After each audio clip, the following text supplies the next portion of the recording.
जय श्री कृष्ण। आप सभी को आषाढ़ मास के कृष्ण पक्ष की एकादशी, जिसे योगिनी एकादशी कहते हैं, इसकी ढेरों शुभकामनाएं। प्रिय भक्तों, आज की इस वीडियो में हम विशेष रूप से बात करेंगे आने वाली एकादशी के विषय में। इसके बारे में जानना आवश्यक है और ये वीडियो आपके लिए बहुत महत्वपूर्ण है यदि आप एकादशी का व्रत रखते हैं। कारण क्या है कि आने वाली एकादशी का क्षय हो गया है और आप जानते हैं कि एकादशी का व्रत यदि अनुचित दिन पर किया जाए तो किस तरह घोर पाप का कारण बनता है। इसके विषय में पहले भी मैं विस्तार से पुराणों से जानकारी दे चुका हूं। 12 पुराणों से मैंने रिसर्च निकाला था कि बताया था कि कौन सी एकादशी किस दिन करनी चाहिए। दशमी विद्या द्वादशी विद्या के विषय में बताया था और यही गलती इस बार आने वाली एकादशी पर की जा रही है। कारण क्या है? कारण यह है कि ये एकादशी किसी भी दिन सूर्य के मुख से नहीं मिल रही। अब सूर्य के मुख से नहीं मिल रही तो लोगों का सोचना होता है जिस दिन ज्यादा देर है उसी दिन कर लो। अरे नियम तो देखोगे, पुराण क्या कहते हैं, शास्त्र क्या कहते हैं, निर्धारण कैसे होना चाहिए। अगर सूर्य के मुख से ना मिले एकादशी तो उसमें निर्धारण कैसे होना चाहिए। ये केवल ऐसे क्या सूर्य के मुख से किसी भी दिन है नहीं, इस दिन ज्यादा देर है चलो इस दिन व्रत कर लो, ये क्या तरीका हुआ? कम से कम उनको निर्णय तो करने दो जिन्होंने पुराण पढ़े हैं। कम से कम आपके पास अगर कोई ऐसे विद्वान नहीं बैठा रखे हैं अपने संस्थानों में तो आप किसी ब्राह्मण से पूछे। ऐसा थोड़ी कि कुछ भी छाप दे और जनता को भ्रमित कर दे, पाप में डाल दे। खैर वो मेरा विषय नहीं है। मेरा केवल और केवल अपनी जो मेरी ऑडियंस है, जो मेरे दर्शक है, जो मुझ पे विश्वास करते हैं और मेरा चैनल देखते हैं, मैं ये कहूंगा कि वीडियो को अंत तक देखें। कहीं इधर उधर देखने की आवश्यकता नहीं है। आप जानते हैं कि पुराणों के आधार पर मैं जानकारी प्रस्तुत करता हूं आपके लिए। जो पुराणों में नियम बताए गए हैं उसके अनुसार निर्धारण करके देता हूं और उसी के नियम के अनुसार पुराणों के नियमों को लगा के आपके सामने निर्धारण करके दूंगा। और आप जानते हैं मैं केवल पुराण के नियम आपके सामने रखता हूं। निश्चय आपका होता है कि आपको क्या मानना है क्या नहीं मानना है, निर्णय आपका होता है। तो आइए जानकारी प्रस्तुत करते हैं कि आने वाली जो एकादशी है, जिसे योगिनी एकादशी कहते हैं, इसका व्रत कैसे करना है, व्रत की विधि क्या है, नियम क्या है और इसका व्रत करना कैसे और कब चाहिए, इसकी डेट का निर्धारण, तारीख का निर्धारण करना बहुत बड़ा विषय है। इसको हम विस्तार से समझेंगे। आपसे है कि वीडियो थोड़ा सा भी उपयोगी लगे तो एक बार लाइक अवश्य कीजिएगा और जितना हो सके शेयर कीजिएगा, क्योंकि इसको अधिक से अधिक लोगों तक पहुंचाना आपका दायित्व है। मैं नहीं पहुंचा सकता, आप दर्शकों के पास वो क्षमता है, लेकिन कि आपने भी अगर आपके भोग लगा है इसके लिए कह ली कि आपने भी अगर मानतीन पढ़ा रहे हैं 10-10 लोगों को इसे भेजा तो आप अधिक से अधिक लोगों तक इस जानकारी को पहुंचा पाएंगे और लोगों को पाप से बचा पाएंगे। आइए जानकारी आरंभ करते हैं, बात करते हैं आने वाली एकादशी की। कमेंट बॉक्स में अवश्य लिखिएगा जय श्री हरि या ओम नमो भगवते वासुदेव। है प्रिय भक्तों, आने वाली जो एकादशी है आषाढ़ मास के कृष्ण पक्ष की एकादशी है, इसको योगिनी एकादशी कहते हैं। योगिनी एकादशी के विषय में भगवान श्री कृष्ण कहते हैं कि हे युधिष्ठिर, ये मनुष्य के बड़े बड़े पातकों का नाश कर देती है, बड़ी बड़ी बीमारियों का नाश कर देती है। इसमें भगवान श्री कृष्ण एक वृतांत सुनाते हैं। वर्णन आता है कि किस प्रकार से अलकापुरी के जो राजा हैं कुबेर, उनके वहां एक था, वो प्रतिदिन भगवान की पूजा के लिए पुष्प लेके आया करता था। वो यक्ष जो सेवक था वो अपनी पत्नी से बड़ा प्रेम करता था, सदा उसी के विषय में सोचता रहता था। उसका नाम था हेममाली और वो मानसरोवर से फूल लाकर भगवान के मंदिर में रखता था। वहां राजा कुबेर भगवान की पूजा करते थे। एक समय क्या कि वो मानसरोवर से फूल तो ले आया पर अपने घर में ही ठहर गया और पत्नी के प्रेम का रसास्वादन करने लगा। उधर कुबेर जो है मंदिर में पूजा ना कर सके, भगवान के बैठे रहे। उन्होंने दोपहर तक फूलों के आने की प्रतीक्षा की। जब पूजा का समय व्यतीत हो गया, निकल गया, तो यक्षराज कुपित हो गए और क्रोध करके उसने अपने सभी सेवकों से पूछा कि हेममाली कहाँ है। तो सबने कहा कि राजन वो तो अपनी पत्नी के आलिंगन में है, उसकी कामना में आसक्त होकर अपने घर में रमण कर रहा है। उनकी बातें सुनकर कुबेर को क्रोध आया। उसने कहा कि तुरंत बुला के लाओ। हेममाली को लाया गया। हेममाली राजा से नेत्र नहीं मिला पा रहा था। राजा अत्यंत क्रोध में थे और क्रोध में आंखें लाल करके उन्होंने कुबेर को श्राप दे दिया। बोले दुराचारी, तूने भगवान की अवहेलना की है, तेरे कारण मैं भगवान की पूजा नहीं कर पाया। जा, मैं तुझे श्राप देता हूं कि तू कोढ़ से युक्त होकर अपनी उस प्रियतमा से वियुक्त हो जा और अपने स्थान से भ्रष्ट होकर अन्यत्र चला जा। कुबेर के श्राप से श्रापित होकर वह पृथ्वी पर चला गया। उसके शरीर में कोढ़ फूट आया। वो अपनी पत्नी से जिससे बड़ा प्रेम करता था दूर हो गया। अब क्योंकि वो इतने दिनों तक भगवान की सेवा के लिए पुष्प लेके आया करता था, भगवान शिव की पूजा किया करता था, तो उस सेवा के परिश्रम और पुण्य के कारण उसकी जो याददाश्त है ना, स्मरण शक्ति, वो नष्ट नहीं हुई। उसे सब याद हो रहा कि उसने क्या गलत किया था और किस कारण से वो इस कोढ़ से पीड़ित है। वो बड़ा बेचारा परेशान रहा, क्योंकि कोढ़ किसी को फूटे तो बड़ा दर्द देता है। यहां वहां भटकता भटकता घूमता फिरता मेरुगिरी के शिखर पर पहुंच गया। वहां उसे तपस्या के पुंज मुनिवर मार्कंडेय जी के दर्शन हुए। मार्कंडेय जी को देखकर उसने मुनि के चरणों में प्रणाम किया। मुनि ने उसे भय से कांपते हुए देखा, उसे निकट बुलाकर पूछा कि तुझे कोढ़ रोग ने कैसे दबा लिया, तू इतना निंदनीय है, क्यों जाना पड़ता है? तो यक्ष ने अपना सारा का सारा जो उसके साथ चरित्र घटा था कि वो कैसे कुबेर का अनुचर है, उसका नाम हेमा मालिनी है, और कैसे वो फूल लाके दिया करता था। एक दिन उससे भूल हो गई और पत्नी के साथ सहवास में उलझ गया, इस कारण से फूल लेके ना जा पाया, और कुबेर ने उन्हें ये श्राप दे दिया। बोला, प्रभु अब आप ही मेरा उद्धार कर सकते हैं, क्योंकि आप तपस्वियों में शिरोमणि हैं, आप भगवान के परम भक्त हैं, तो मेरा उद्धार कीजिए, मुझे इस कष्ट से मुक्ति दिलाइए, इस श्राप से मुक्ति दिलाइए। तब मार्कंडेय जी ने कहा, क्योंकि तुमने सत्य भाषण किया है और सत्यभाषी मुझे प्रिय है, इसीलिए मैं तुम्हें अवश्य इसका एक उपाय बताता हूं। आने वाला मास है आषाढ़ मास, उसके कृष्ण पक्ष में आने वाली एकादशी है, योगिनी एकादशी। तुम योगिनी एकादशी का विधि से व्रत करो, नियमों का पालन करते हुए व्रत को निभाओ और अगले दिन पारण करो। इसके पुण्य प्रभाव से, इस एकादशी के पुण्य प्रभाव से तुम्हारा कोढ़ दूर हो जाएगा, श्राप नष्ट हो जाएगा। उसने मार्कंडेय जी के चरणों में प्रणाम जाएगा। एकादशी के आने पर उसने प्रातः काल उठ के स्नान किया, स्नान करके स्वच्छ वस्त्र धारण करके एकादशी का संकल्प करते हुए विधि विधान से भगवान नारायण का पूजन किया। एकादशी के व्रत का पालन करते हुए, नियमों का पालन करते हुए दिन को व्यतीत किया। सायंकाल को कीर्तन किया, रात्रि काल को जागरण किया और अगले दिन व्रत का पारण किया। जैसे ही उसने अपने व्रत को नियम के अनुसार निभाया और पारण किया, उसके सभी पाप नष्ट हो गए, उस घोर श्राप से भी मुक्त हो गया और अपने दिव्य देह प्राप्त करके अपनी प्रियतमा के साथ वास करने लगा। ये पुण्य फल है। महाराज कृष्ण कहते हैं कि राजन, इस एकादशी का व्रत साधारण नहीं है।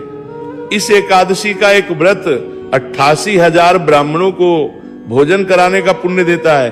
अर्थात आपने यदि इस एकादशी का व्रत कर लिया तो आपको 88,000 ब्राह्मणों को भोजन कराने का पुण्य फल स्वतः ही मिल जाएगा। अब बताइए किसमें क्षमता है 88,000 ब्राह्मणों को भोजन कराने की, उतना पुण्य ये एकादशी देने की। इस मनुष्य को इस एकादशी का व्रत अवश्य करना चाहिए। कुछ लोगों के मन में आशंकाएं अभी भी रहती है, ये कौन सी करनी चाहिए, शुक्ल पक्षी की, कृष्ण पक्ष की? देखिए, मैंने उस दिन भी बताया था, पुराण में वर्णन आया है, महात्मा में भी वर्णन आया है कि सभी एकादशियां करने योग्य है, सभी एकादशी का पुण्य श्रेष्ठ है और सभी एकादशियां समान रूप से भगवान नारायण को प्रिय है। इसीलिए किसी को एकादशी के बीच में भेद नहीं करना चाहिए, सब एकादशियां करनी चाहिए। प्रिय भक्तों, विशेष रूप से ध्यान दीजिएगा कि दशमी तिथि के जो नियम है उनका आपने पालन करना है। दशमी नियमों में विशेष रूप से आपको प्रातः काल स्नान करके, जो माताएं बहने हैं वो बाल इसी दिन धो लें, क्योंकि एकादशी को बाल धोना वर्जित है और द्वादशी को भी बाल नहीं धोए जाते हैं। और अगर वार कोई ऐसा पड़ रहा हो तो जो नहाने का जल है उसमें थोड़ा सा कच्चा दूध मिला लीजिए, शुद्धि के लिए आप उससे बाल धो सकते हैं। शैम्पू आदि का प्रयोग ना करें। इस दिन कांसे के पात्र का प्रयोग नहीं करना चाहिए, मसूर की दाल का प्रयोग नहीं करना चाहिए, चने के साग का प्रयोग वर्जित है, हरे साग का प्रयोग भी वर्जित कहा गया है, और शहद का प्रयोग दशमी को नहीं करना चाहिए। इस प्रकार से नियमों का पालन करते हुए दशमी तिथि को व्यतीत कीजिए। एकादशी के दिन सुबह उठ जाइए, सूर्योदय से पहले स्नान कीजिए। प्रातः काल का स्नान गंगा जल युक्त जल से करें, परम कल्याणकारी है। स्नान आदि करके स्वच्छ वस्त्र धारण करके माँ तुलसी को जल दें और भगवान भास्कर को जल दीजिए, पीपल देवता को जल दीजिए, जो आपके पास सुविधा है उन सब में जल दीजिए। रविवार का दिन हो तो तुलसी को और पीपल को जल नहीं देना चाहिए, फिर भगवान नारायण की पूजा करनी चाहिए। भगवान नारायण का जो भी स्वरूप आपके पास है उस स्वरूप को चौकी पर विराजमान करें, विराजमान करके उनके सामने धूप दीप लगाएं, फिर संकल्प करें, संकल्प करके भगवान का सेया पंचोपचार से पूजन करें। पूजन करने के बाद कथा श्रवण करें, विष्णु शास्त्र नाम का श्रवण करें और आरती करें। इसके बाद नियम अनुसार दिन को व्यतीत करें। असत्य भाषण नहीं करना, किसी के प्रति अनुचित व्यवहार नहीं करना, क्रोध नहीं करना, शांतचित्त रहते दिन को व्यतीत कीजिए। सायंकाल को कीर्तन करना और रात्रि काल को जागरण करना। इस प्रकार से आपने समय को और दिन को व्यतीत करना है और अगले दिन व्रत का पारण करना है। पारण के दिन भी आपको भगवान नारायण की पारण पूजा करनी है, चौकी का विसर्जन करना है, ब्राह्मण को दान दक्षिणा आदि दे के फिर व्रत को खोलना है। इस प्रकार से आपको ये व्रत करना है। मैंने संक्षेप में समझाने का प्रयास किया है जिससे कि आपका भी समय बचे। विधि में कुछ और पूछना चाहें तो कमेंट बॉक्स में लिख के पूछ लीजिएगा। तो प्रिय भक्तों, इस प्रकार से आप व्रत करें। अब बात करते हैं इसके निर्धारण की कि व्रत करना कब है, इस एकादशी का निर्धारण किस प्रकार से होगा और पूजन के लिए शुभ मुहूर्त क्या रहेगा और कारण क्या है कि इतना बड़ा भ्रम उत्पन्न हो गया है। प्रिय भक्तों, आने वाली जो एकादशी है, आषाढ़ मास के कृष्ण पक्ष की एकादशी, योगिनी एकादशी, इस योगिनी एकादशी तिथि की शुरुआत की अगर हम बात करें तो तिथि शुरू हो रही है 10 तारीख को 8:16 पर और ये 11 तारीख को प्रातः 5:22 पर समाप्त हो जाएगी। 10 जुलाई को शुरू होगी। दिन रहेगा शुक्रवार का और 11 जुलाई शनिवार को ये समाप्त हो जाएगी 5:22 पर। ऐसे में अगर हम 10 जुलाई को देखें तो ये सूर्योदय के बाद आरंभ हो रही है, क्योंकि सूर्य का उदय हो जाएगा 5:35 पर ही और ये आरंभ हो रही है 8:16 पे, अर्थात सुबह सुबह सूर्योदय दशमी तिथि में है। और अगर हम 11 की बात करें तो सूर्य का उदय होने से पहले ही एकादशी समाप्त हो जा रही है। सूर्योदय होगा 5:37 पर और एकादशी समाप्त हो जा रही है 5:22 पर। तो अब निर्धारण कैसे करें, व्रत कैसे करना चाहिए? यहाँ हमें पुराणों का सहारा लेना चाहिए कि पुराणों में हमारे महर्षियों ने क्या क्या दिशा निर्देश दिए व्रत के निर्धारण के। और तभी आप ये जान पाएंगे कि चाहे वो गूगल हो, चाहे अन्य न्यूज एजेंसियां जिन्होंने भी वहां इंटरनेट पर डाल रखी हैं तारीखें, डेट, वो सब गलत क्यों है। ये आप पुराणों के माध्यम से जब जानकारी पाएंगे तो आप समझ पाएंगे। प्रिय भक्तों, मैं बात करता हूं पद्म पुराण की, मैं बात करता हूं वायु पुराण की, मैं बात करता हूं भविष्य पुराण की और मैं बात करता हूं नारद पुराण की और साथ ही मैं बात करता हूं गौरी शंकर संवाद की। इन सभी ग्रंथों को यदि आप पढ़ेंगे, क्योंकि मैं आपको सार बता रहा हूं, मैं सबकी अगर मैं एक एक लेखनी बताऊंगा तो वीडियो बहुत बड़ा हो जाएगा। आप सबकी एक एक लेखनी सुनना चाहते हैं तो चैनल पे मैंने वीडियो अपलोड किया गया है कि ये एकादशी भूल के भी नहीं करनी चाहिए। आप उसमें देख एक एक पुराण के श्लोक के साथ जानकारी मिल जाएगी कि इस पुराण में क्या कहा गया है, इस पुराण में क्या कहा गया है। सभी पुराणों से रिसर्च मैंने आपको उसमें डाला है। ये वीडियो पिछले साल मैंने बनाया था, जो नियम लिखे हैं एकादशी के निर्धारण के। तो इन सभी पुराणों में एक जो बड़ी बात लिखी है, वो बड़ी बात इन्होंने ये लिखी है कि कभी भी मनुष्य को दशमी वेदा एकादशी नहीं करनी चाहिए। दशमी वेदा एकादशी मनुष्य को सर्वथा त्याज कही गई है, कभी नहीं करनी। विद्या क्या होती है, देखिए एकादशी का वेदन कैसे हो रहा है, किस तिथि के द्वारा हो रहा है। मान लीजिए सूर्योदय के समय दशमी तिथि है और बाद में एकादशी आ रही है, तो ये हो गई दशमी विधा एकादशी। और दूसरी होती है द्वादशी विधा एकादशी, कि इसमी तिथि के द्वारा सुबह सुबह सूर्योदय के समय एकादशी है और बाद में द्वादशी आ रही है। तो द्वादशी विधा एकादशी तो पुराण कहते हैं कि मनुष्य को द्वादशी विधा एकादशी ही सर्वथा करनी चाहिए। अगर हम इस एकादशी के साथ देखें तो यहाँ पर तो सूर्योदय से पहले ही समाप्त हो जा रही है दूसरे दिन, तो इसे हम द्वादशी विधा नहीं कह सकते, क्योंकि सूर्य का उदय ही द्वादशी में हो रहा है। तो हमें द्वादशी विधा तो मिल ही नहीं रही, दशमी विधा मिल रही है। लेकिन दशमी विधा को सर्वथा त्याग कहा गया है। त्याग समझ रहे हैं आप? भगवान शंकर माता पार्वती को बताते हुए कहते हैं कि देवी पार्वती, जो मनुष्य दशमी विधा एकादशी करते हैं वो अपने लिए नरक की कामना करते हैं, माना जाना चाहिए। सोचिए, इससे बड़ी बात क्या कहेंगे। दशमी विधा एकादशी करने का अभिप्राय है कि आप अपने लिए भगवान से नरक मांग रहे हैं। इसीलिए आपको 10 तारीख को भूल के भी एकादशी नहीं करनी चाहिए, और यही गलती कर रखी है। आप उठा के देख लीजिए, गूगल से लेके सभी जगह सब बता रहे हैं 10 तारीख को करिए एकादशी, 10 तारीख को एकादशी, 10 तारीख को एकादशी। अरे क्यों पाप में झोंक रहे हो जनता को? पुराण तो पढ़ लीजिए थोड़े से। हमारे ऋषि मुनियों ने इतने बड़े बड़े पुराण लिखे हैं, पर एकाध पुराण में नहीं, 6 पुराणों में जानकारी है। दशमी विधा एकादशी सर्वथा त्याज्य, सर्वथा त्याज्य, त्याज्य त्याज्य। फिर व्रत कब करें? अगर ऐसी स्थिति प्राप्त होती है जब आपको सूर्य के मुख से एकादशी प्राप्त नहीं हो रही है तो द्वादशी के दिन एकादशी का व्रत करना सर्वथा उचित है और सर्वथा पुण्यकारी है। ये हमारे ऋषि मुनि कहते हैं, ये हमारे पुराण कहते हैं। इसीलिए आने वाली एकादशी का व्रत आपको 11 तारीख दिन शनिवार को करना चाहिए, 11 जुलाई को करना चाहिए, जिस दिन द्वादशी है। अब निर्णय आपके ऊपर, मैंने पुराणों की बात आपके सामने रख दी है। आपको जानकारी कैसी लगी आप कमेंट बॉक्स में लिख के अवश्य बताइएगा।